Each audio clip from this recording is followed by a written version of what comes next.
Hello, welcome to our first ever Purple Insider quarterback landing spot special.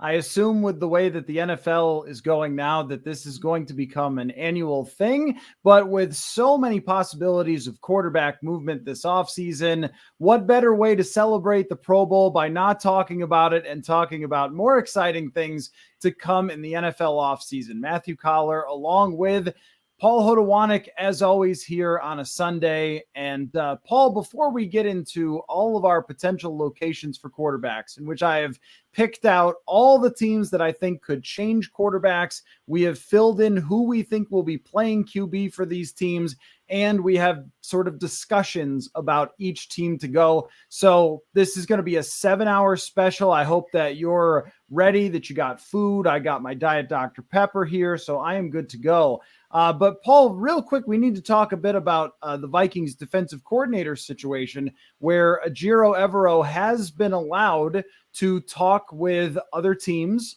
including the Minnesota Vikings, and he of the Denver Broncos is reportedly the favorite, but also the Carolina Panthers are involved in this as well. So I guess I would say to Ejiro Evero, go get your money, sir. But also, it looks like he's going to have a choice after how good Denver's defense was last year.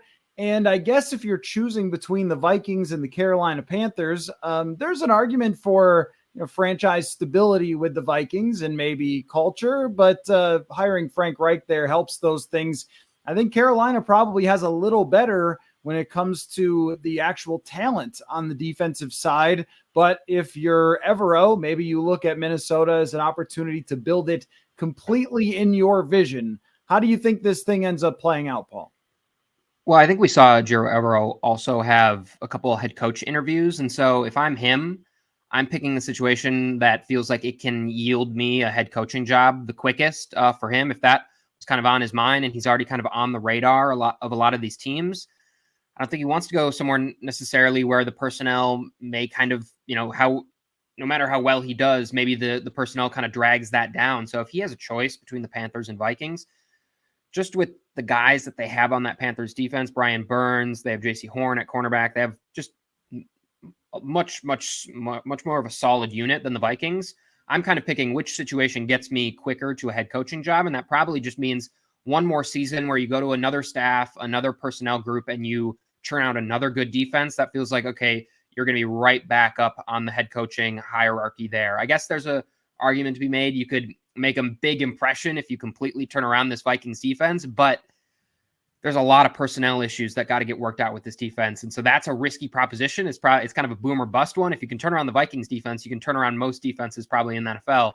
But for me, if I'm him, I'm going to the Panthers as long as, money's right and it makes sense. I'm going there because that feels like my next logical stepping stone to where it looks like he wants to get eventually.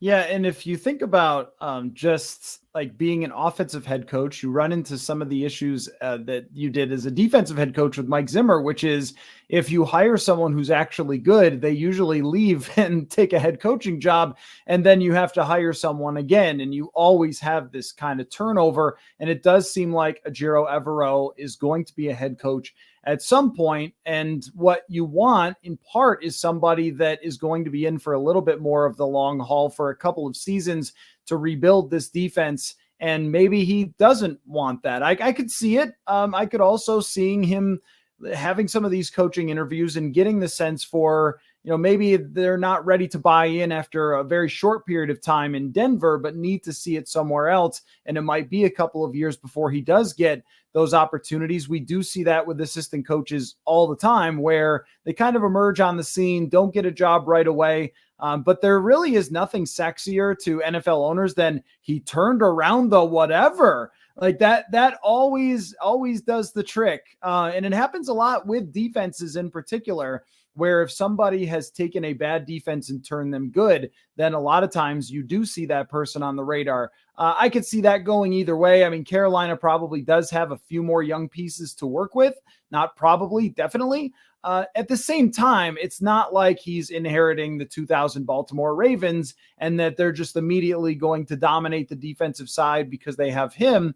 Now, what I really would like to know is how that interview goes, where you're like, so can I keep Danielle Hunter, and they're like, well, and you're like, well, but at least Eric Hendricks, big fan. And how about Harrison Smith? Love that guy. Well, I would be very interested to know kind of how they pitched, where they're at in the future. And maybe it comes down to, we're going to draft you a lot of guys on defense and you get to pick them and build it the way you want, which maybe possibly could be attractive. But I think, though, that if they don't end up with him, the odds become very high that they get Brian Flores, who turned around a defense in Miami, literally went from the worst defense in the NFL to a top 10 unit in the span of him getting hired. The first year was pretty miserable, and then it was a lot better after that.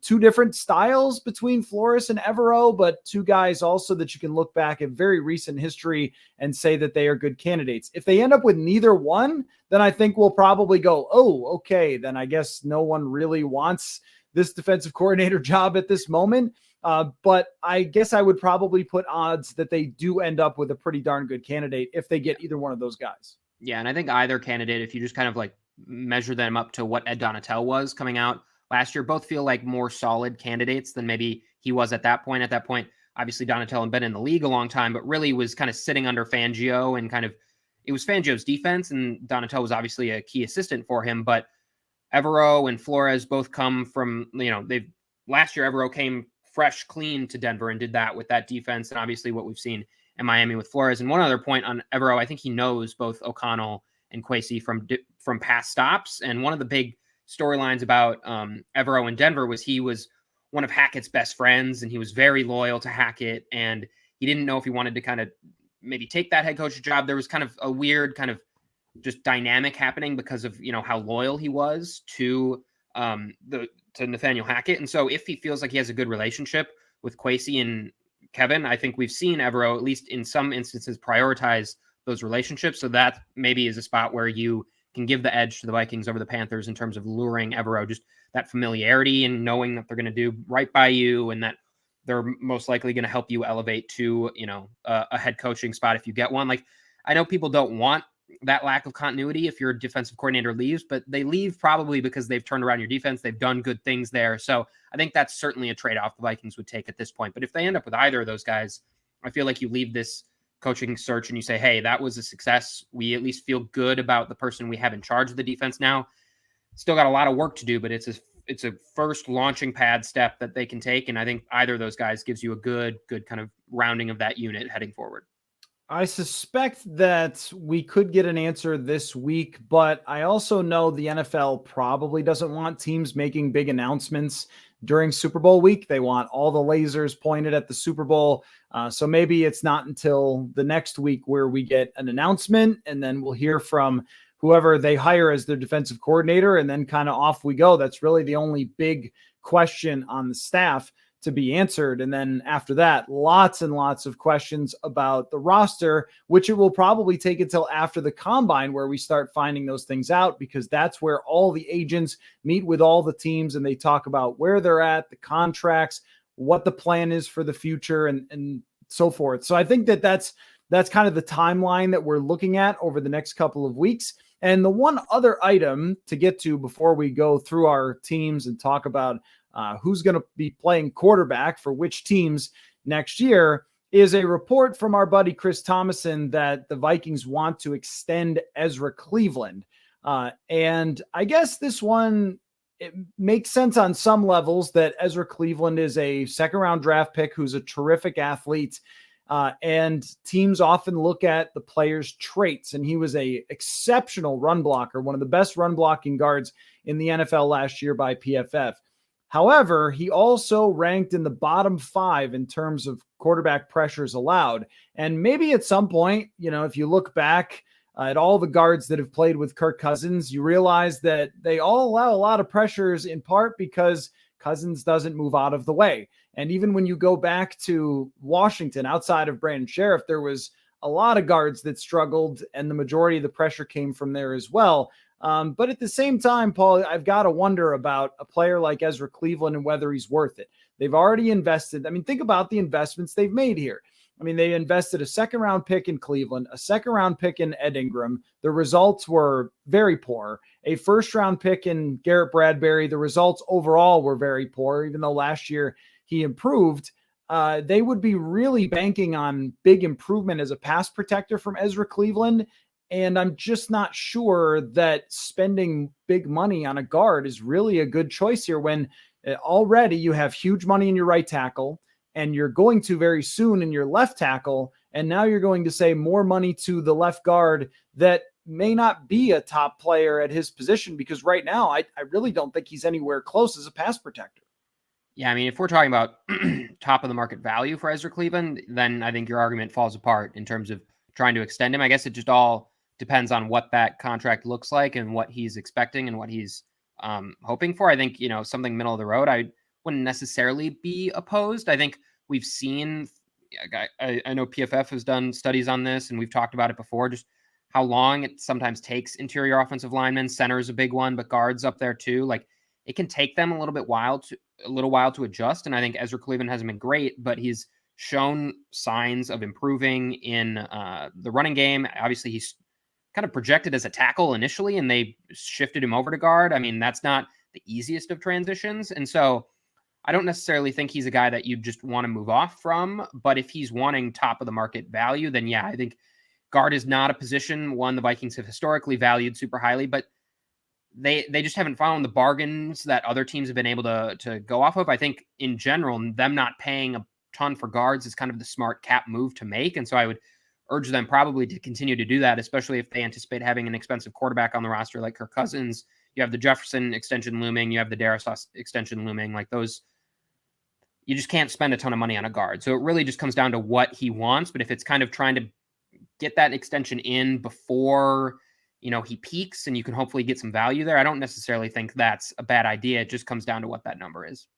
Yeah, well, and if I'm Ezra Cleveland and I've played basically every snap of the last, 2.5 seasons, I would probably be arguing my case pretty strongly to become one of the higher paid guards in the league. And I just don't think that the player versus what the projected price is going to match up very well here. And, you can always say that they want an extension, but maybe not necessarily do it. In my mind, I think that it is a bad investment because of the weaknesses that the player has shown in particular. And I think too that a guard is a position you can always go into free agency and get someone there. There's a lot of guards who hit free agency and they don't always necessarily have to be the most expensive guys. So I look at it as I would not do this, not for this player, but they must have some belief that he can be better than he's been. That's always risky to me though, when you're saying, well, we think he can get better and fix this one thing that's a big problem. But a lot of times, I agree with you about the development of interior linemen, but we are 2 full seasons into playing left guard and it's kind of still the same issues. There would have to be a big change there. And I don't think it's entirely because Cousins is a pocket quarterback.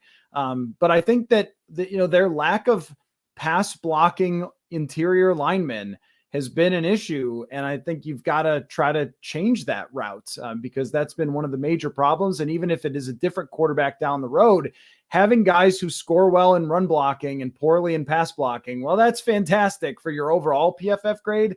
It's not fantastic on 3rd down and 10 when you need it the most. So, all right. Well, those are the kind of the 2 things that are going on. I didn't watch any of the Pro Bowl anything, and I don't apologize for that. I did watch some of the Senior Bowl, but we're going to have more informed voices like Chris Trapasso of CBS Sports talk a little bit about that. And if there could have been some Vikings targets, that'll come later in the week. So let's get into our first annual Purple Insider Quarterback Landing Spot Special. Should have made like a song for it. A jingle. Yeah. I want to begin with a team whose quarterback situation will deeply influence the entire rest of the National Football League, Paul, and that is the Green Bay Packers and Aaron Rodgers. So let us begin there, and I'll let you give your choice for who you think's going to be playing quarterback for each team, and then I'll give mine and we could talk about it. But the big question is, will Aaron Rodgers return? Your thoughts? I don't think he returns. I think there's some certain kind of markers in his contract right now that make him much easier and much more palatable for the Packers to trade this year than any other year. I think you've seen kind of just a natural separation with him in that organization over the past 2 years when he, first requests a trade way back, and then, they win, and, that kind of cures all ailments. And now they're struggling again, and he's kind of crabby and popping back up again. I just think this is a natural time, especially if you want to get anything out of that Jordan Love pick, see anything with him. You just can't keep extending Rodgers, or you just kind of forfeit that pick and say, we're moving on, or you get what you can for him, but you're probably not getting a ton at this point with his contract situation. Someone's going to have to pay him. So I think this is the time that you move on from Rodgers. You can still probably get a haul from a couple desperate teams, as we're going to talk about. There's plenty of teams that need a quarterback and plenty of teams that are desperate enough for it. So I think Rodgers leaves. I think there's certainly a few teams that make sense. The Jets make sense. The 49ers make sense. But I just went outside. It's not that super outside the box, but I went with the Raiders as a team that could trade for Aaron Rodgers. Obviously, they traded some picks for Devontae Adams, but you reunite Adams. I think McDaniels and that team, after moving on from Carr, they're certainly feeling the pressure in terms of needing to get a quarterback and kind of needing to, just kind of establish something. Otherwise, McDaniels could be kind of certainly in and out of there, and same with the GM. And they obviously have the whole John Gruden situation that they dealt with. Like, I think this is just a team that wants to get right and could be desperate to get right, and they have the talent around that offense to get it done. So I have Jordan Love starting for the Packers, and I have Aaron Rodgers with the Raiders.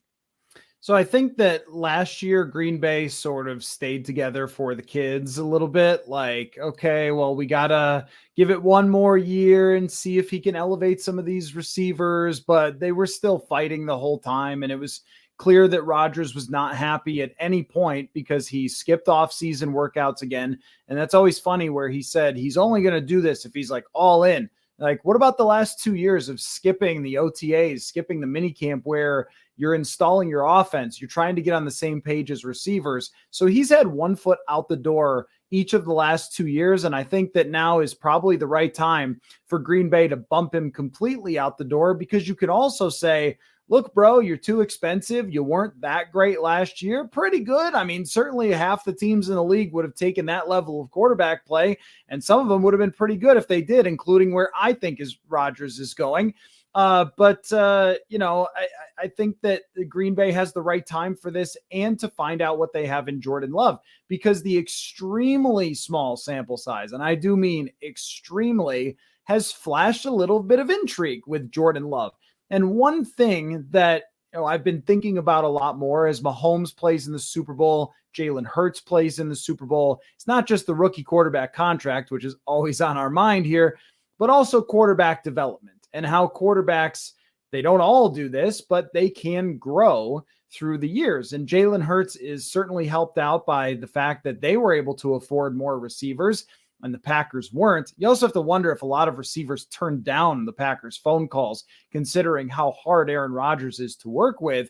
But you remove a lot of that cap space and go down the future, and maybe, you've got some opportunities to, even if Jordan Love is good, schedule out an extension for him where it's not very expensive right away, and you can replace some of the talent. Like, it doesn't have to just immediately go back to being the most expensive quarterback in the league if Jordan Love is good. But I think they have to find out. And they know exactly what type of season they're going to get from Aaron Rodgers. It's probably next year a little bit better than this from his performance, just because he'll know some of those receivers. But it's not like they have the resources to go out and get him Devontae Adams or something, like someone who's very expensive. And I think for him too, his bitterness is probably just finally caught up with him. And even he made one comment, because I guess we all have to watch his interviews on the Pat McAfee show. He made one comment about like, oh, I guess, well, conversations have started with them unbeknownst to me or something. And you're like, yeah, that's how football works. In fact, that's how all pro sports work, is the front office does their job, man. And I think that if you're them, it's the perfect time to move on. It wasn't a good season. And it's like, all right, let's find out. But I have him going to the New York Jets, which is, I think, a good transition to talk about the Jets, because I think that the Jets look at their roster and their receivers, and they realize like it is time to put a good quarterback on this roster. They've got a great division to compete with, but a young team, looks like a pretty good coach, weapons. Breece Hall's going to come back. Mekhi Becton might be coming back, and a defense that is filled with a lot of talent. And they have the cap situation as well to do something like this. I know that the Favre thing is probably lingering over Rodgers' head. Like, would I really want to go and follow the Favre path exactly to New York? But it's a very different situation. It was a long time ago. That's a team that with Aaron Rodgers would make a case. If they had Aaron Rodgers play for them last year, they win what, like 12 games, maybe more? So I think that they'd be making that argument, and it makes more sense for a team that looks to me like it's on the cusp than it does Vegas. Although I have seen Devontae Adams tweeting about Aaron Rodgers wanting to move into his neighborhood. So you don't think that the Jets will get Rodgers. What do you think the Jets should do?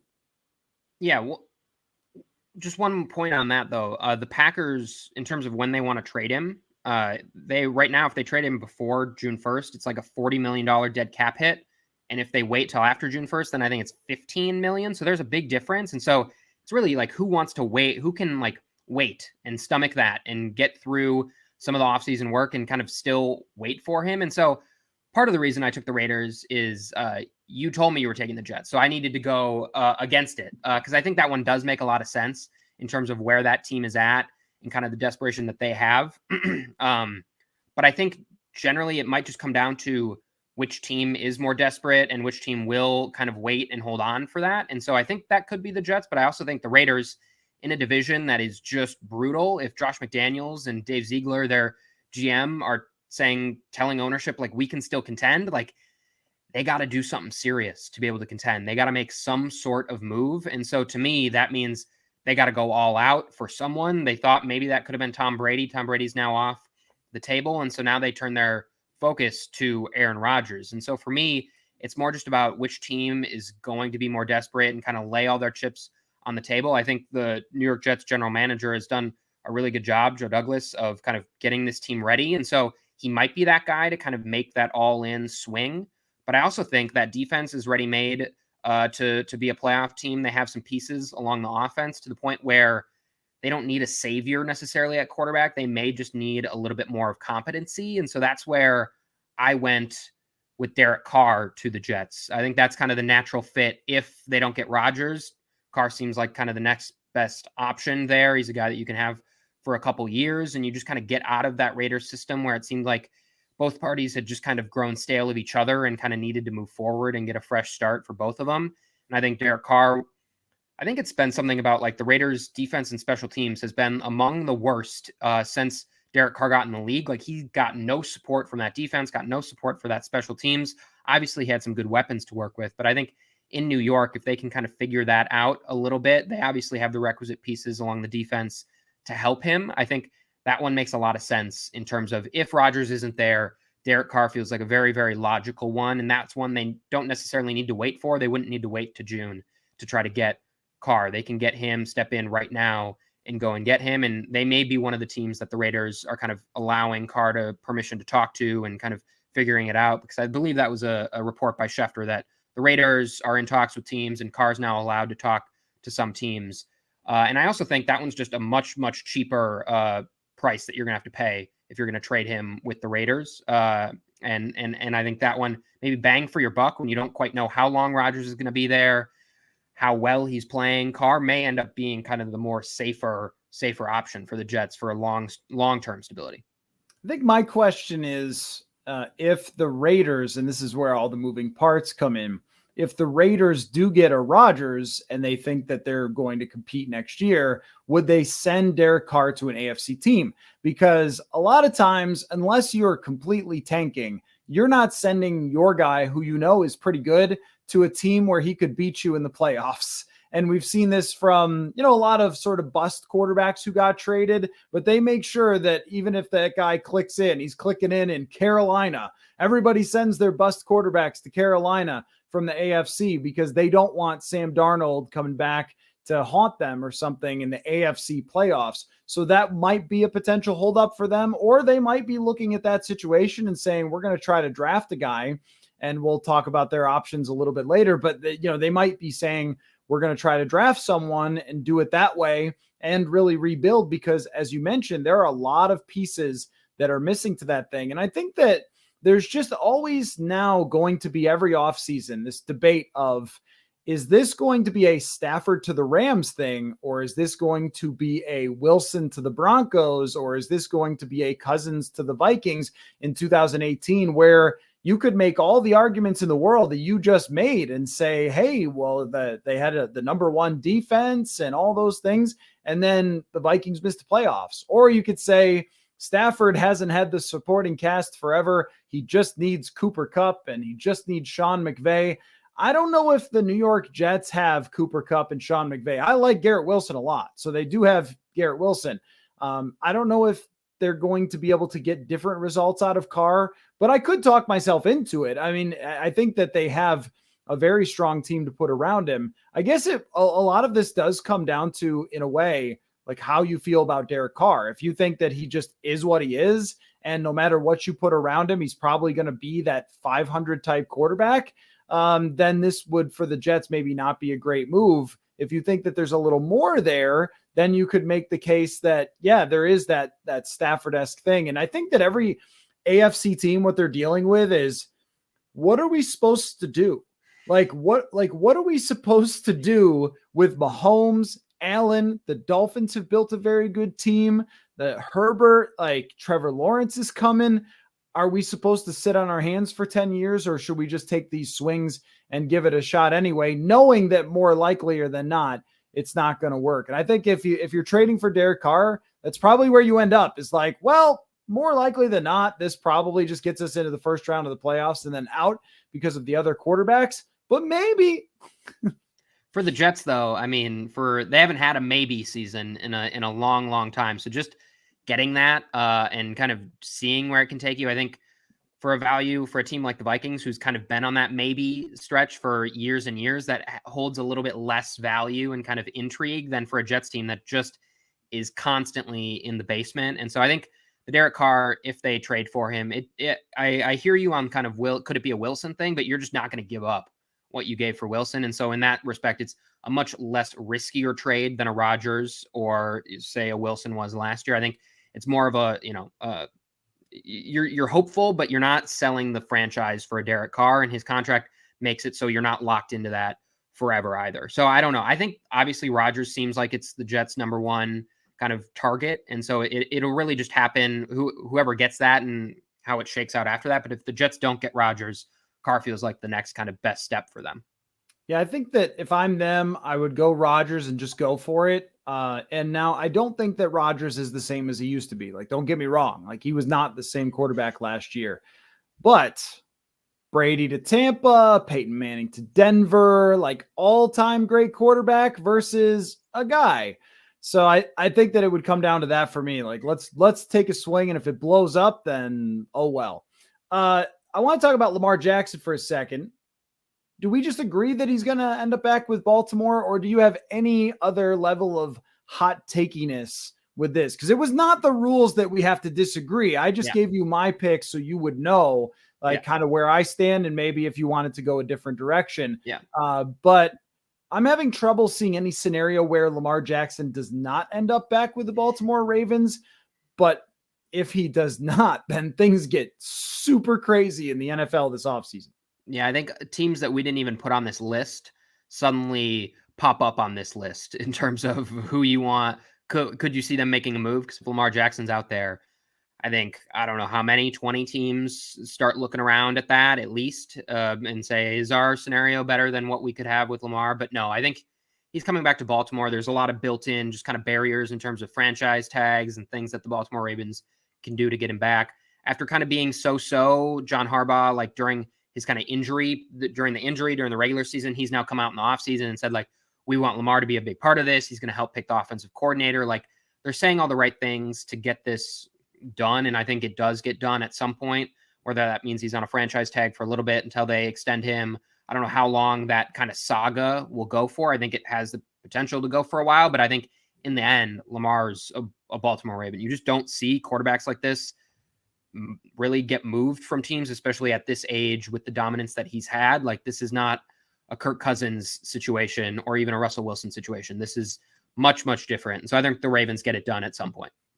I do think then, I mean, just to try here to make any case otherwise, that one, it sounds like he's going to stick with this pay me like Deshaun Watson or don't talk to me, which, does complicate things, because what Cleveland did with Deshaun Watson was so far above anybody else in terms of a quarterback contract. It's just absolutely bananas. And I guess they had to do it that way so he wouldn't have a huge cap hit this year while he was suspended. Like, I don't know. But what they did in terms of guaranteed money was just out of this universe in comparison to anything that had ever happened before. Because normally the way that these things work is that you get the highest paid quarterback, then the next guy comes on, he beats it by a little, and the next guy and the next guy. And instead, Deshaun Watson just blew the guaranteed money out of this world. And so now every quarterback who's good is going to be like, I'm just as good as Deshaun Watson. Also, I didn't do any of that stuff that he supposedly did. And I mean, Lamar Jackson certainly has that case. But if I'm the Ravens, I'm worried about that. And I'm also worried about the injuries. Lamar Jackson is one of the most dynamic players to ever play in the NFL. But when you run that much, like, I think in general, running quarterbacks don't get hurt any more than pocket quarterbacks who just stand there and have people hit them. Like, quarterbacks get hurt. Like, that's the league. But Jackson runs a ton.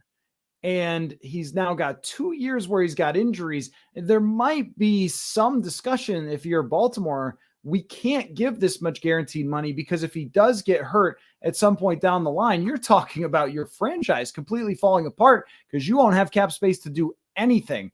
And I don't think that there's much more discussion other than that. Like, we've got to sign him. He's the franchise quarterback. And hey, by the way, look at the record we've had since we got Lamar Jackson. Even with these last 2 years that haven't been as great, you're still in the playoffs. They were in the playoff race the year before that when he missed time. They just win football games when he's their quarterback.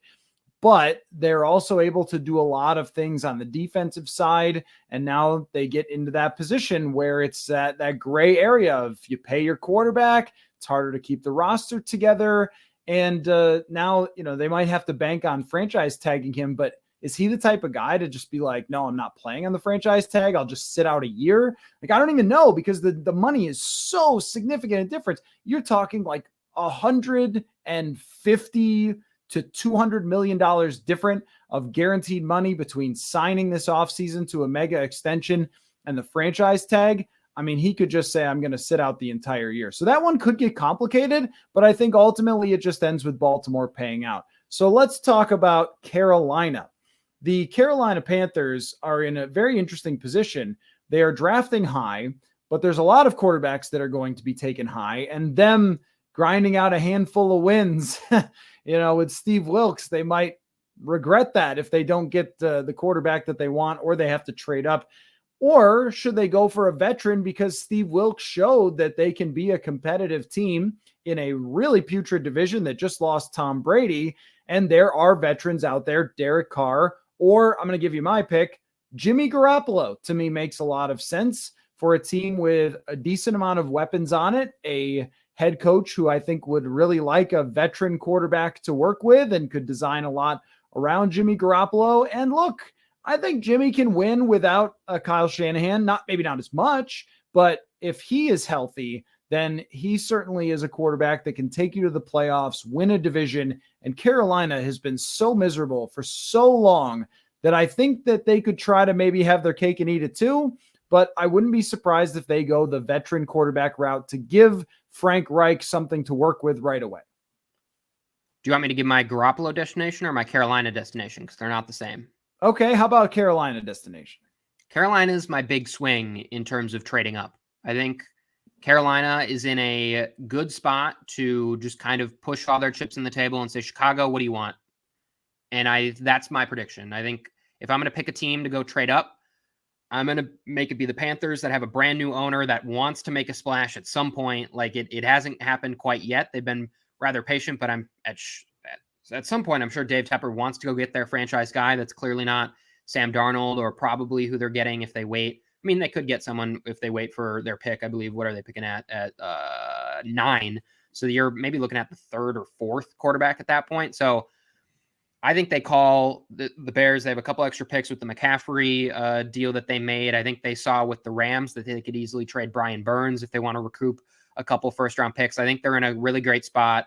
And with Frank Reich as a coach who has just dealt with a quarterback purgatory in Indianapolis, does that coach really want to get another kind of middling quarterback in a Garoppolo or a Tannehill or whoever is kind of out there, kind of in your middle class of quarterback? Like, is that what Frank Reich wants to sign up for again after he just dealt with Matt Ryan and Carson Wentz and Phillip Rivers? Like, to me, if I'm him, I'm telling the owners, like, hey, man, we got to make a swing for a young guy because that's how we're going to do this thing. So I say the Panthers trade up to 1, and their quarterback is Bryce Young. So that was my Bryce Young suitor. I think that's a very compelling argument that if you're Frank Reich, when were things nice in Indianapolis? When you had that, number 1 overall pick quarterback? Yeah.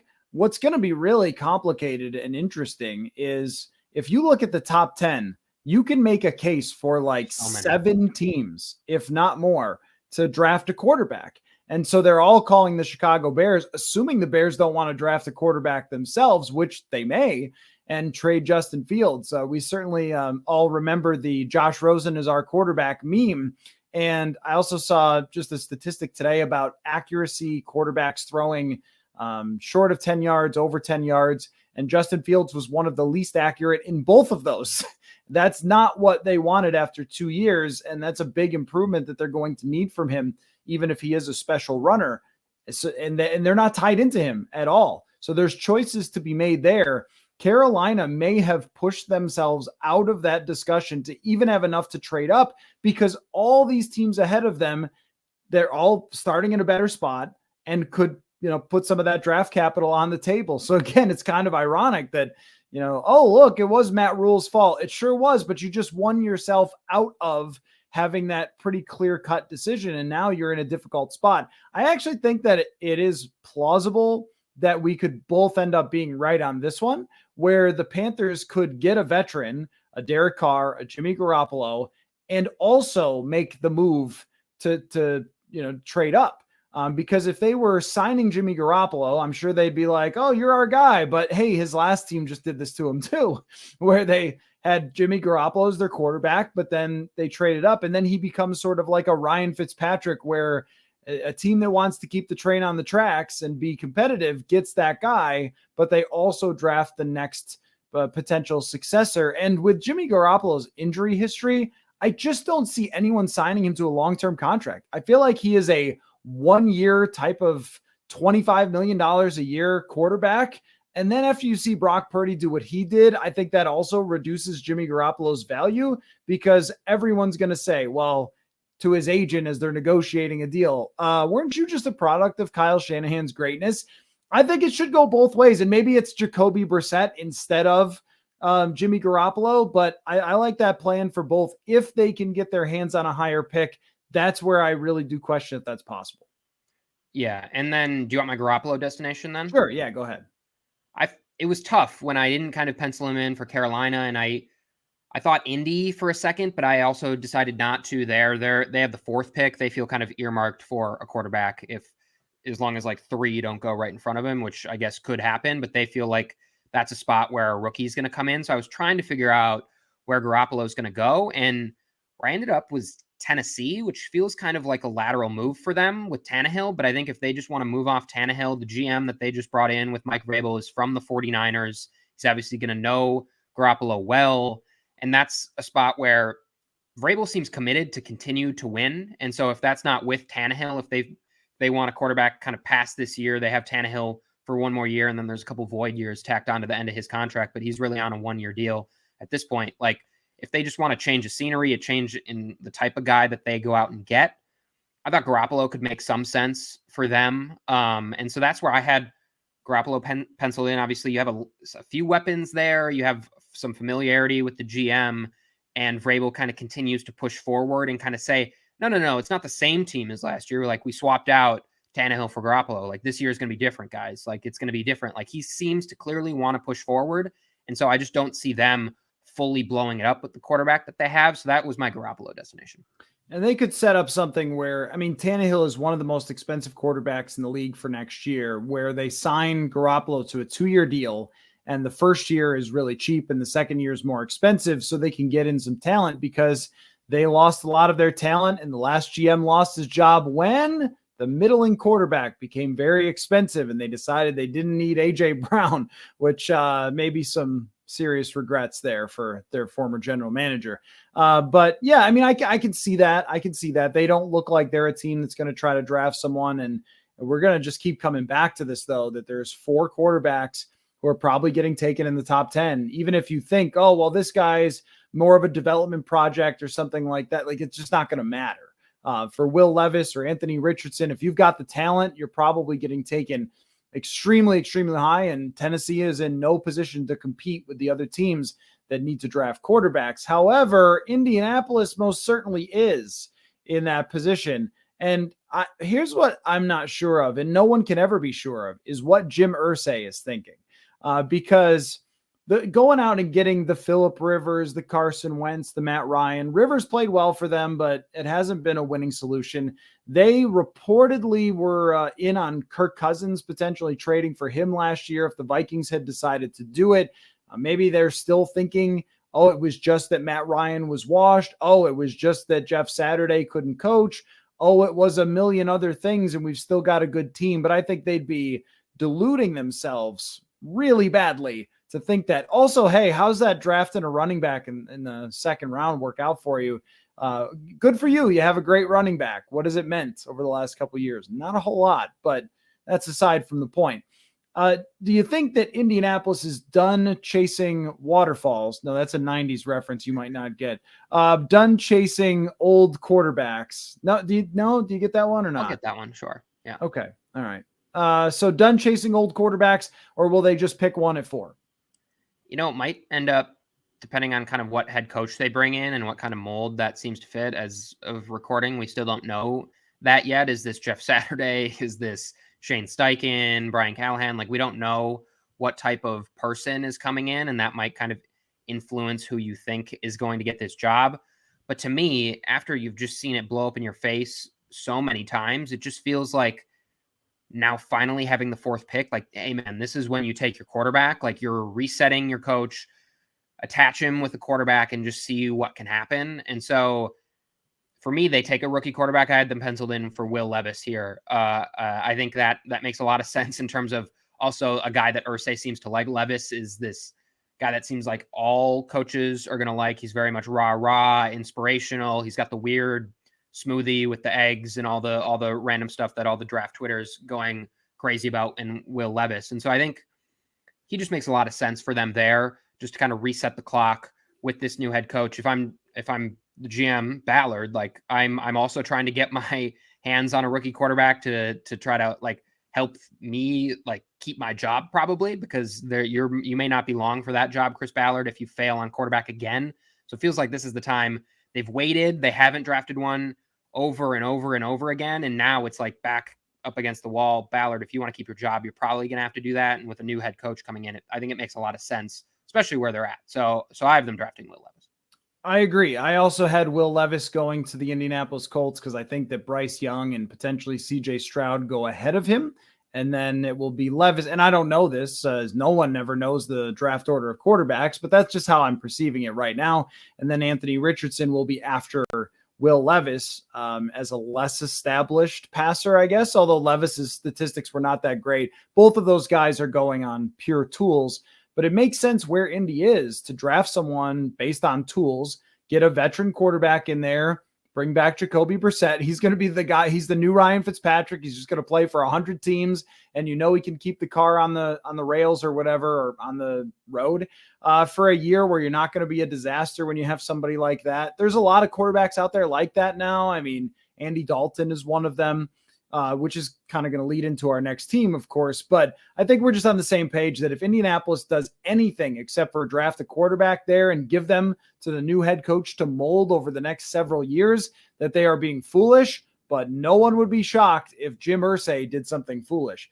Now, the New Orleans Saints, this is where I had Derek Carr going, because NFC team. And also, I think that this is a team based on the roster that they have, the fact that Tom Brady just left the division, that has a really good argument to win the division next year if they have Derek Carr as the quarterback. I don't know if that means competing for a Super Bowl. Things will change in the NFC, but with the NFC being the way it is, if you win your division, you're always in the ballpark of having a chance there. They're always in cap trouble, no matter what happens. And I think that they're $7 zillion, dollars over the cap or whatever, as always. So that's a big holdup for how much they could actually improve their team. But they are nowhere in the ballpark, really, of being able to draft a quarterback at this moment. That's the right answer for a lot of teams. But if that answer's not there and the potential to win the division is on the table, considering where the other teams are at, I think Derek Carr to New Orleans makes sense. But obviously, that's not where you had him going. So who do you think ends up with the New Orleans Saints? Yeah, I mean, the Saints confound me as I'm going through this. They're $60 million currently over the cap. I know it's a yearly tradition of, they'll find a way to get under it and keep adding, but I'm not that smart to figure out. I was trying to play around on over the cap on how I was getting them below the salary cap in a way that made sense, in the way that my mind could function and the over the cap software could allow me to, and it just wasn't happening. So I wasn't trading for Derek Carr, and instead I was just finding a guy off the scrap heap, really. And I think I kind of agree with you with the roster and the fact that they are kind of ready-made to put a quarterback in there. I'm just not sure how they get one. And so I'll leave that to smarter people who may be able to figure out the cap gymnastics to do that. So I gave them, let me look at my list here. I gave them Sam Darnold, just kind of another quarterback who showed a few flashes, it felt like, in Carolina for a couple weeks, where you thought, hey man, like, you can see why he was a first round pick in there a little bit. And so I'm looking around and looking at the options for them. Marcus Mariota, just bringing back Andy Dalton or Jameis Winston. Like, none of those feel great to me. And so I went with Sam Darnold, as well as them drafting someone either at that back end of the first round, that pick they just got, or kind of later. And so I also just penciled them in for Hendon Hooker, a quarterback from Tennessee. So maybe drafting another guy off the scrap heap in Darnold, and just trying to piecemeal that thing together. Yeah, I think that makes sense. And they've always defied the rules of logic with the salary cap, and then paid for it every time for all the Saints fans who tweet everyone about the cap being fake. Take a look at your cap now and your roster now. But they do have enough veteran players that they could be legitimately competitive with a good quarterback. So that's why I went with Carr. But I think your argument makes sense. I mean, if you just don't have any money, what other option do you really have? I mean, they can't bring back Dalton. They can't bring back Winston. It's time to draft somebody, but who are you really going to take? They're in one of the most difficult spots. If they can't create enough space for someone like Derek Carr, then they really need to plan on ripping that thing all the way down, because they've ripped it halfway down the last couple of years. And, a Teron Armstead goes, and there's trouble with Michael Thomas and Alvin Kamara being healthy, especially Michael Thomas, and so forth. But I mean, all the way down. And that, at that point, then you do bring in Sam Darnold or Jacoby Brissett or someone like that, just to make sure you're not a laughingstock, and then draft a quarterback, kind of like Carolina did last year, taking Matt Corral. Like, you do the same sort of thing. That might be more plausible, but it feels like the Saints are one of those organizations that will not admit, and not that we could connect to this at all, but will not admit where they are in the world and just want to go all in and try to win every year. Let's buzz through a couple of these and then talk about the Vikings that are maybe a little easier. We both agree Daniel Jones coming back to the Giants. Yep. Boy, the Vikings earned that man a lot of money. If the Vikings had a top 5 defense and they had shut him down, we're talking about him playing for the Saints. But I think that's probably going to be the case, that he earned himself a lot of love by winning a playoff game. And we've also seen organizations make decisions based on one playoff win. Not a great idea. Let's see. Washington. Now, they've already sort of said they want Sam Howell to be their quarterback. Do you see them competing for anybody else, or are they just going to ride that thing out and see where it goes with Sam Howell? That's a weird one to me, but I guess they could also be a filler quarterback team if they believe in Howell. And then if it doesn't work, then it's just horrible. And then they draft at the top, which is a good thing for them. Yeah. they were kind of my last team as I was trying to figure out all these things. And I kind of had Sam Howell penciled in, but then I realized I had Ryan Tannehill with nowhere. And so I said, well, Ryan Tannehill is going to play somewhere. And so he kind of fit the mold in terms of, again, just kind of 1 year on his contract left. Maybe they get him cheap, and you're just, again, talk about another kind of coaching staff and team that's kind of on the hot seat in terms of what you're doing. And so Tannehill, I think, is your kind of best option that you've had in the last couple of years to at least maybe get you into the playoffs with a good defense, and maybe Sam Howell takes over, maybe not. So they just felt as if they're kind of a desperate team that if they don't truly believe in Howell, and they're just kind of saying that right now because they have no other better option, a guy like Tannehill could come in and at least have them competing for a wild card spot, which is desperately needed if that group wants to try to keep their jobs. Yeah, that's always another point to be made is people have to try to keep their jobs. And for me, it's like your path should already be there if you're Washington, which is play Sam Howell. And if he's good and you win like 10 games with a pretty decent roster, not a great one, but a good one, then you're like, oh, I guess we got our guy. And then he's got 2 more years on his rookie contract to build around.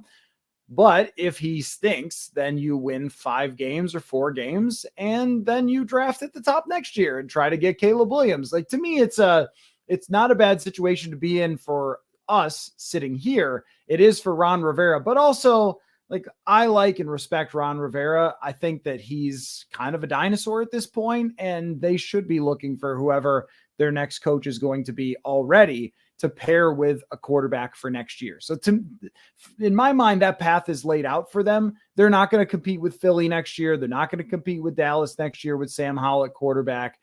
Even the Giants are probably going to be, decent or better. Just let that one roll. The one team I had before the Vikings was Las Vegas. So you already said you think Aaron Rodgers goes there. I had for the Raiders trading up. They're my team to trade up. With Arizona to try to take, what would that be? Probably the 3rd best quarterback, which is fine because you're taking them all in the top 10. And I just went with CJ Stroud here, that I think it's very possible that he could be, well, maybe the 2nd quarterback. I don't know. However, it's going to work out. I went with the Raiders trading up, and I don't think the Raiders are a team that really lives in reality either. They signed Chandler Jones. They made the trade for Devontae Adams. Like, they thought they were going to be good. And they did not look around the rest of their division and say, we've got some houses here. Even with Denver not working out, you should have known. Mahomes, Herbert, like, you probably weren't winning that division. So maybe they're forced to live in a little more reality, trade up, start to build around that guy. And hey, look, if you can give that guy, Devontae Adams, right away, you've got a chance for him. Their offensive line's got some players, not maybe perfect, but it's got some players. They need to build up their defense, so that's where it's a difficult thing to trade up to spend what it's going to cost. But I like the idea of the Raiders trading up instead of trying to go all in for Rodgers and then just winning 9 games and still having Kansas City be Kansas City. Are you ready for a little bit of breaking news here? Oh, we got breaking news? According to Tom Pelissero, Panthers are hiring Jiro Evero as their defensive coordinator. Okay, well, all right. I guess it goes back to what you said to start the show. I mean, neither one of us could really make an argument for the Vikings being a better spot for Jiro Evero. I tried, but we tried. We couldn't. So let's just talk about this for just a second, though. This puts Brian Flores in sort of the driver's seat to be the guy. He's had some head coaching interviews. I have trouble thinking Brian Flores, who's suing the league, gets hired by anyone to be their head coach. Would make a lot of sense if he ends up as the Vikings defensive coordinator. But I think this right here sort of shows you where they're at, that it's no secret to the rest of the league that you just don't have a lot to work with on defense. And if you're going to move on from some of your better players, it's just going to be hard to make that case. Yeah, and I think Evero was kind of always kind of that pipe dream that Vikings fans had. He could have stayed with the Broncos. He could have gotten a head coaching job. And so I think you still have a qualified candidate that seems like most people feel good about in Brian Flores. You interviewed Sean Desai. Like, there's still options for the Vikings to go to. Clearly, they wanted to get Evero in the building and see. Now you just have to convince Brian Flores to take your job compared to other jobs, which hopefully you're able to do. Otherwise, you kind of go back to kind of these clearly kind of these second tier candidates that you've kind of compiled in Mike Pettin and Sean Desai. And so that's probably not where they want to be. So you'd hope the Vikings kind of try to move quickly to mobilize and get who they want now that the Evero domino is fallen. And Desai pulled himself out of the conversation. I assume he's going to, I mean, maybe they could convince him to talk back into it. But I mean, when you look at what Ryan Nielsen was the other guy from the Saints, he took a different job. He went to the Falcons, and now Evero goes here.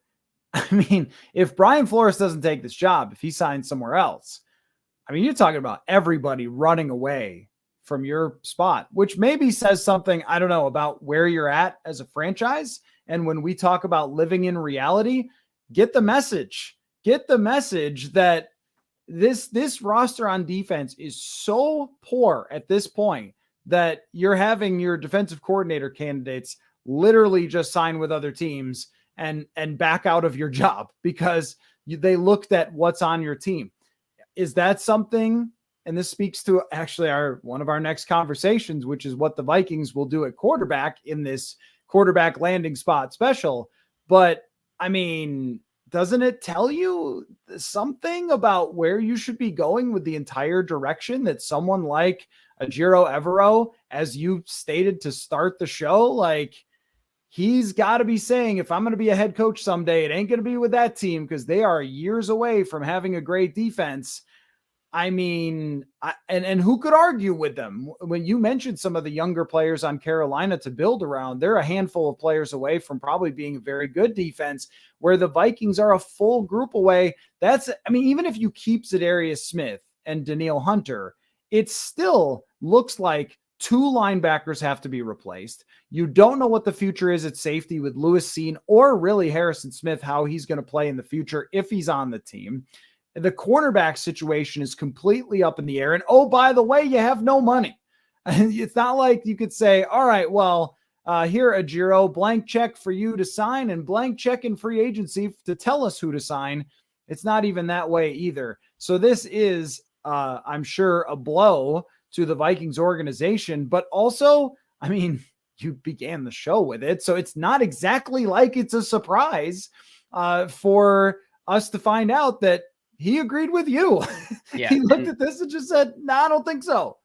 Yeah. And now, I mean, the Broncos are still searching for a defensive coordinator to pair with Sean Payton. Like there's still, I don't know if San Francisco has elevated someone officially yet for their defensive coordinator job. Like there are other jobs that are out there that are still going to have better personnel than the Vikings have on defense. And so if you're trying to get a candidate like Brian Flores, who may again have aspirations to be more than just a defensive coordinator on someone's staff, like you have to figure out kind of where you sit among the pecking order. And so that's why I'm thinking like the Vikings got to kind of move quickly here to try to secure their guy before it kind of gets out of hand. And so if that's Flores, great. If that's someone else, okay. But it feels like now you might start running out of spots and you might get to the point where you're not hiring a candidate that was high on many people's lists just because you need to fill a body. And that's just not where the Vikings wanted to be and not where we thought they were when your top two candidates are Evero and Flores, and it feels like you're going to get one of them. Well, one of them's gone now, so you got to pivot and you got to figure it out.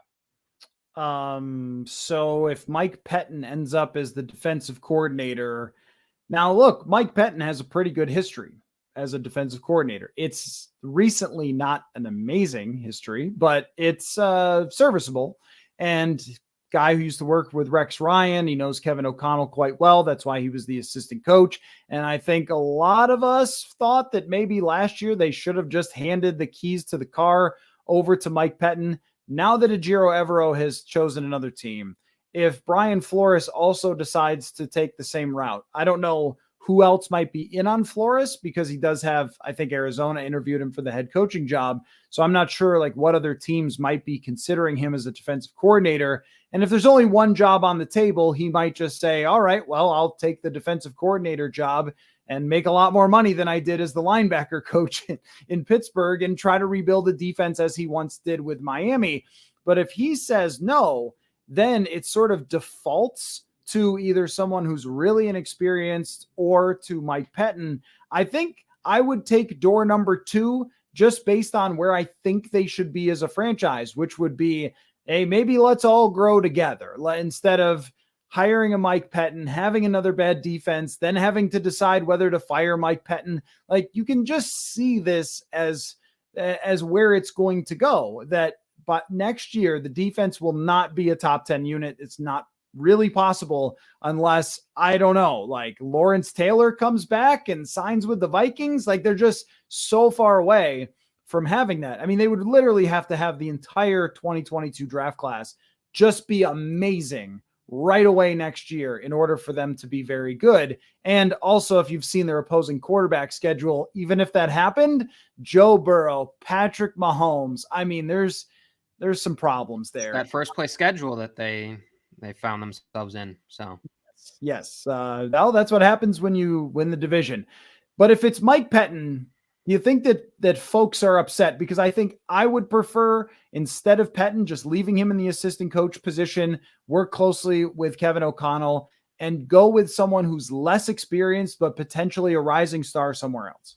Yeah, I think that just tells you that, just signals status quo. And if you kind of keep the same personnel that were on the same staff doing a lot of the same things, like, why should there be major expectations that there's going to be overhauls to the scheme, overhauls to the roster? Like, you're kind of running back the same group minus Ed Donatel. Like, that shouldn't inspire a lot of confidence. And maybe it works out. Pettin has had good defenses in the past when he was with Green Bay, and dating back, he got a head coaching job because of his work as a defensive coordinator. So it's not like he's an incompetent person. I just think for the Vikings situation and where they're at, it was kind of seen as a needed breath of fresh air that was going to kind of help hopefully revitalize that group and figure out the next steps for that defense. And now it just kind of, you just are left with kind of same old, which is not where the Vikings fans want to be. I know that for sure. And I don't really think that's where the Vikings want to be. You could sense some frustration with the defense towards the end of the year. The Vikings talked about elevating to their championship standard and kind of needing to get there. I don't know if just keeping the exact same staff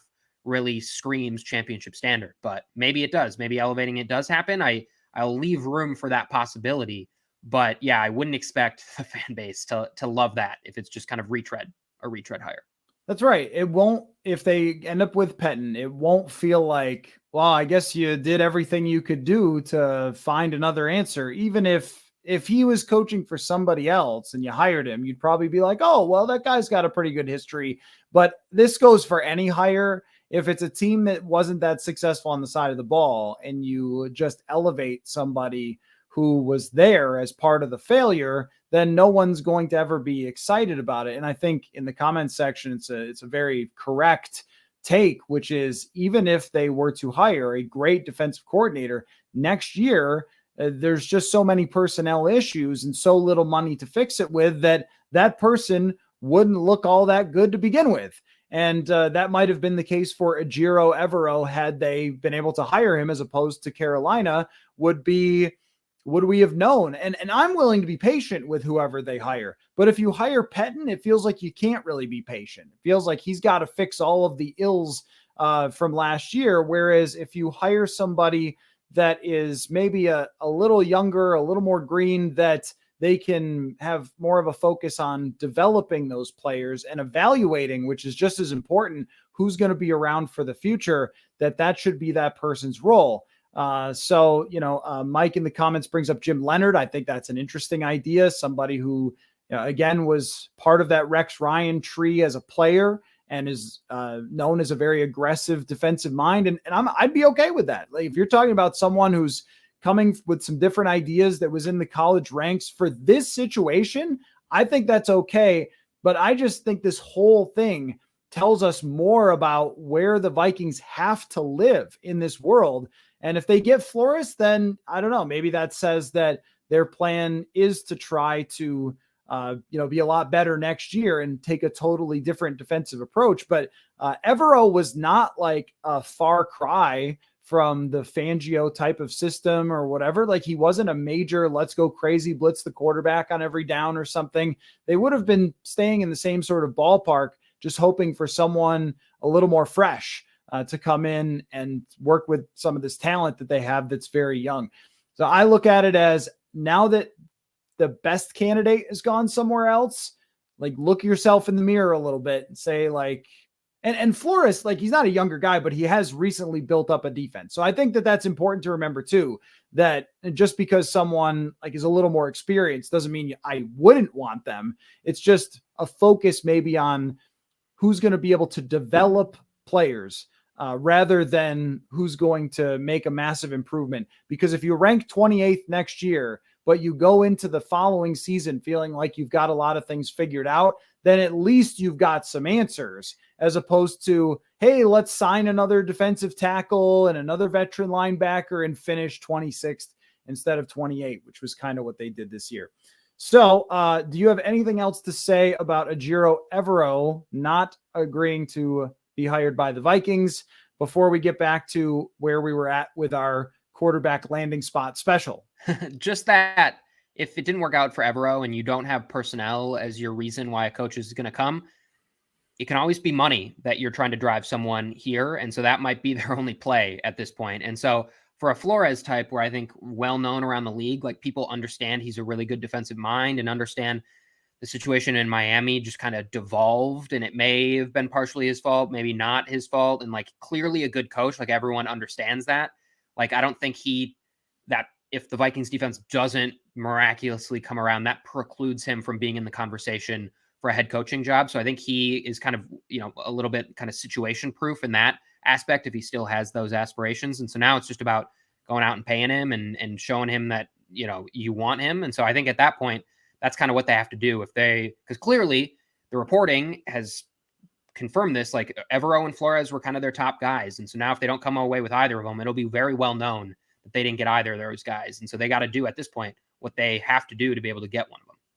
I also think just to make a little bit of a metaphor, let's just say we're all at a poker table here and everybody is sitting at the poker table knowing what someone has in their hand.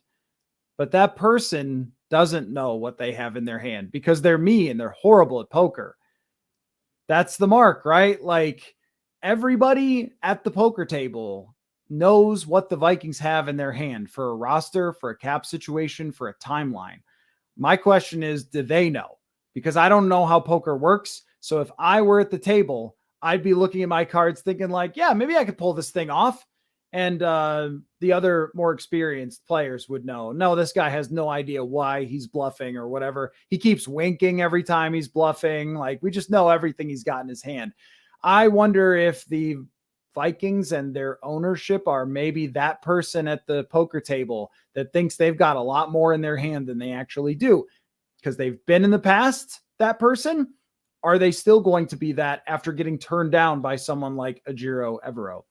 All right. Well, we might as well just skip forward here a little bit. We've gone through all these situations and have had a lot of fun here, but we might as well talk about Kirk Cousins and how this even impacts the conversation with Kirk Cousins, because I think that they're connected, that Ejiro Evero picking another team and Kirk Cousins' situation are connected. I don't think that the Vikings will be able to get one of the 4 best quarterback prospects in this draft because they don't have enough to move up. But I also think that when you talk about the extension decision, I know he's expensive and I know that's hard, but I think you just have to leave it. You just have to let it be that if he wants to come to the table and talk about a 5-year extension, you have to say no. And if he wants to say, well, maybe what about a 3-year extension that pays me a ton of money, but my no trade clause is gone or something, I think you still have to say no. I think you just have to let this play out. And, maybe they want to sign him to a short-term extension so they could trade him the following year, which is kind of what's going on with Derek Carr and that setup.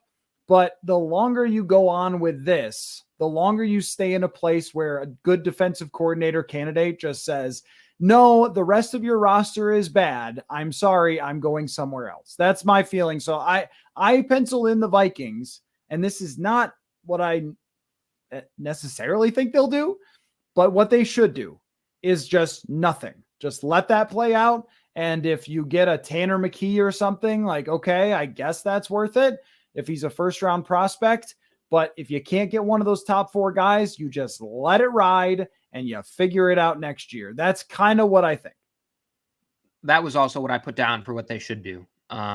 It makes a lot of sense. They don't have a ready-made guy to try to move off Cousins right now if they wanted to make a trade or do something like that. They don't have someone in there. I'm sure, they could fill her with any one of the quarterbacks that we've mentioned for one of these bad teams.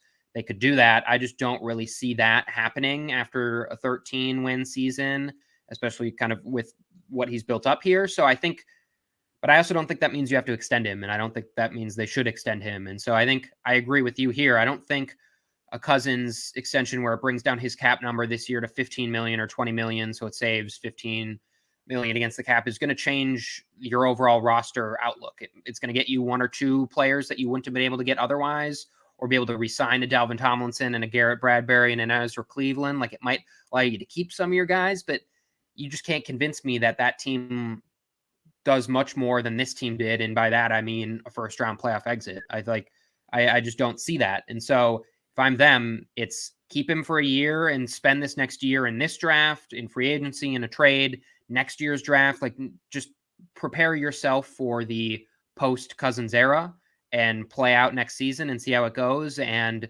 give yourself plenty of time to figure it out. If Kirk Cousins and his side came to the table and the Vikings said, look, the best we can do is another short-term extension, but get rid of that no trade clause, because basically if this doesn't work out, we want to trade you. And Cousins said, you know what? Why don't you just trade me now? Carolina, maybe even Atlanta's an interesting team that's been down, but maybe they could improve with a good quarterback. The Jets, who we talked about quite a bit. There's teams out there that need quarterbacks, and Cousins, I'm sure, is aware of that. If he said, okay, it's time to go, thanks for the memories, guys, but if you're not going to lock into me long-term, then I'm going to find somebody who will give me that 5-year contract extension, like Jim Irsay or something. I don't know, right? What do you think that they could get back for him, and would they do it? Should they do it? I think the answer to should they do it is yes. Don't wait to find out that you're going to win 8 games next year. Just do it now. And then sign Jacoby Brissett or something and deal with the Justin Jefferson thing. I don't know. If that's what he says, you really have no choice but to do that. And maybe you end up with a decent record if you sign a veteran quarterback, because Jefferson is that good and you can spend money to improve your defense, and maybe you'll find a good defensive coordinator. I don't know. But I know that you're stuck in the same position you're going to be in for the rest of existence if they do anything else. But I just wonder what you think of that idea, of that concept of Kirk saying, hey, I don't want to deal with this. Like, Ejiro Evero won't come here. I don't want to deal with this. I want to go. Yeah, I mean, if you're put in a spot where Cousins is actively asking to be traded because the Vikings won't do an extension, then I think you do trade him.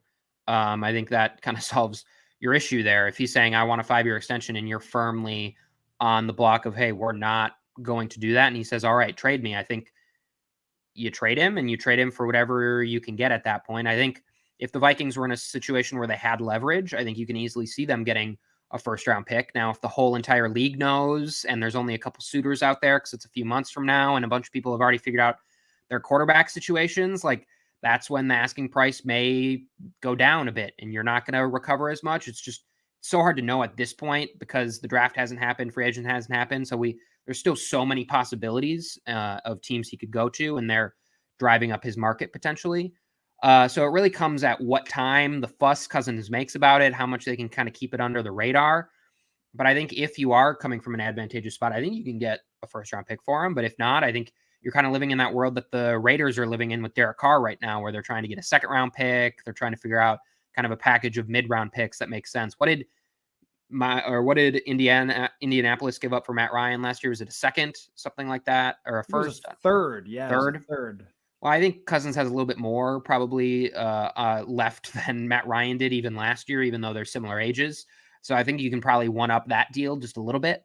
But if you're kind of coming in a spot like Atlanta did, where everyone knew you were trying to trade Matt Ryan and it was kind of well known, like, you just maybe resound to the fact that you're only getting a second-round pick. And so that's part of the calculus that Minnesota has to figure in here.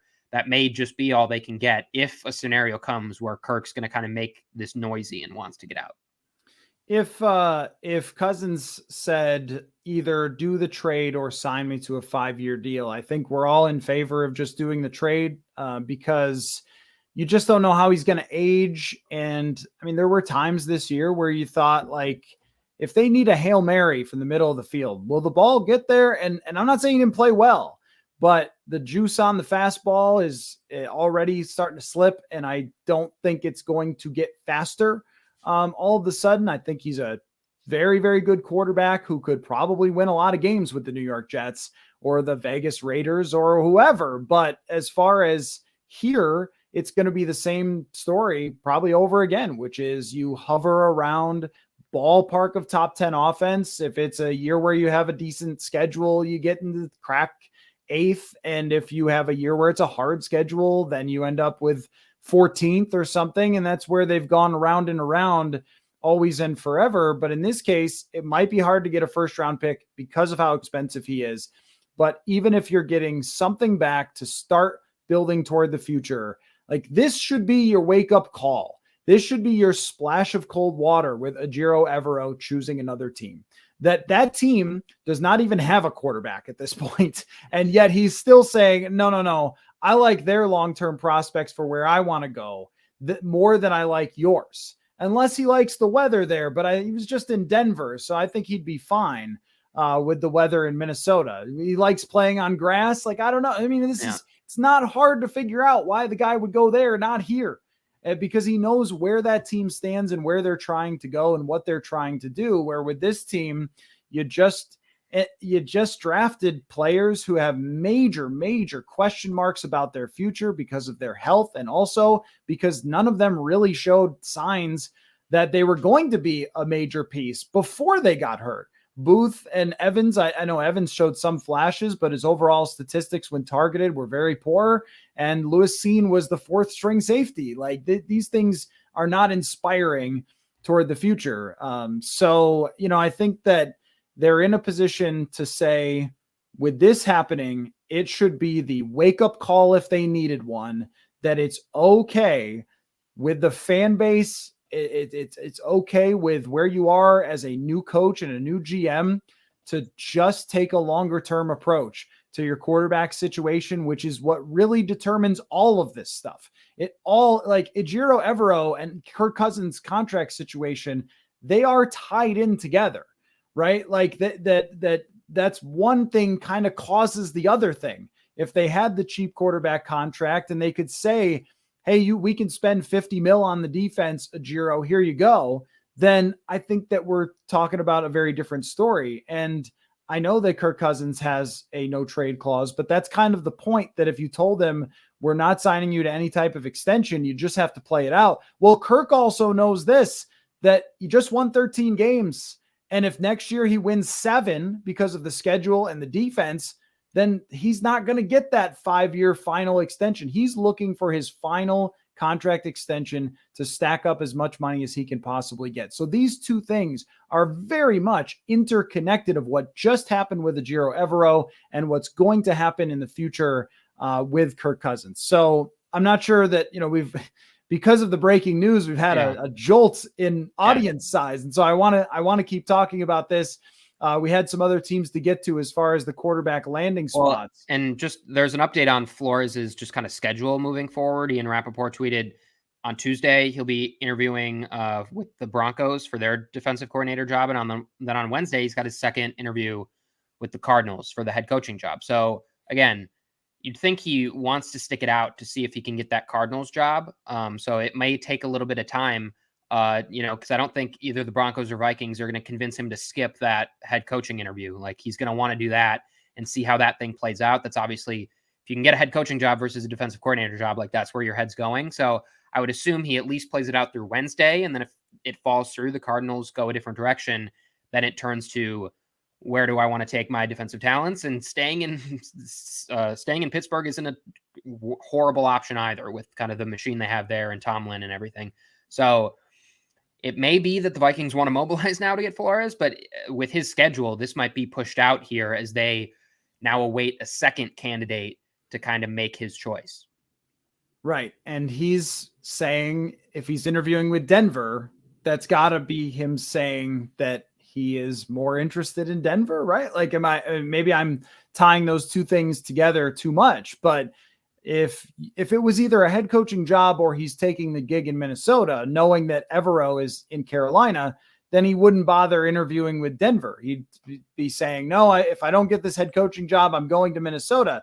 It sounds more like, if I don't get this head coaching job, then I'm going to Denver. But if I don't get the Denver job, then I have to decide whether I even want to be in Minnesota or if I want to go back to Pittsburgh and wait another year. If you come to Minnesota, you're talking about, it has to be a multi-year type of thing, which, look, if they were to hire him, this is sort of a different point to be made, though. But like, I would like that hire. I would think that this is a good person to build around, that it's a proven guy who's done it before and a very highly respected coach who worked with Belichick, who worked with Mike Tomlin. Like, this is somebody that you want in your organization and in your building. And maybe Miami shouldn't have handled that situation so stupidly the way that they did. But if that becomes the case, well, good. I mean, that's who you want. That's who you want trying to build what you need for a couple of years down the road. But if he does not come here, then it's just another slap in the face to what you have on defense and how much people around the league are saying, we just don't believe in you. And we don't believe in where this defense is going to go. And then you do end up talking about the idea of Pettin or, whatever else might happen. So just circling this all back to Cousins and his situation, I think that it's very possible they let it play out. I think it's very possible that they sign him to another short-term contract and we just do that dance again. And they, decide next year and kick that can down the road. But I don't, after this happened, I really don't want to leave out the possibility for just about anything. Because if this team, if you do a little thought experiment, if they won the same number of games that they were supposed to win based on their point differential, which is like 9, I think we'd be talking about, it's time to make that trade. It's time to trade up for a quarterback or take whoever falls.